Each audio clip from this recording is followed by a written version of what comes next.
Hey everyone, Coaster Central here, and today we'll be reviewing one of the most hated coasters in the UK, Colossus. This is an Intamin 10 inversion coaster that receives quite a lot of hate, but I personally don't think that it should. Colossus is a fine ride, and in this video I will review the layout and talk about why this ride is actually a lot of fun. When you enter the area around this ride, you'll notice that it isn't themed, but instead really well landscaped, as it dips in and out of different trenches and tunnels. This ride is like the Smiler 2.0, except it's worse and was built before, and it is just a mess of inversions, and I love it. The experience starts as you walk underneath a corkscrew of the ride and into the queue line. This coaster is always the first ride I head to at the start of the day, so I never have to wait over 5 minutes for this ride, which is really nice, as the ride isn't themed but more has a lot of foliage and other things around it. It looks very nice, and the ride is also circling you, which just adds to the immersion.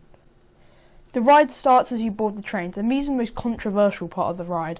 The restraints suck. Well, I'm actually quite short, so these restraints have never bothered me. They put the restraints in because people could put their feet outside the train, so they made them super restricted after the first operating season. These are the main reason people hate this coaster, and the fact that it doesn't really bother me makes it a major bonus. You leave the station and descend the lift hill. When you reach the top, you take a 180-degree turn and dip into a vertical loop. This loop is very intense and pulls some serious forces, and immediately after that you get some nice flow to airtime over a small bunny hop.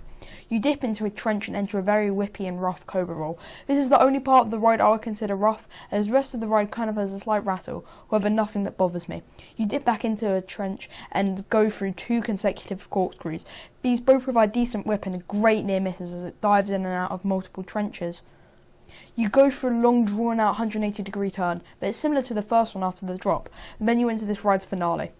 These 4 back-to-back barrel rolls provide absolutely insane hang time and is a perfect finale to this inversion focused coaster.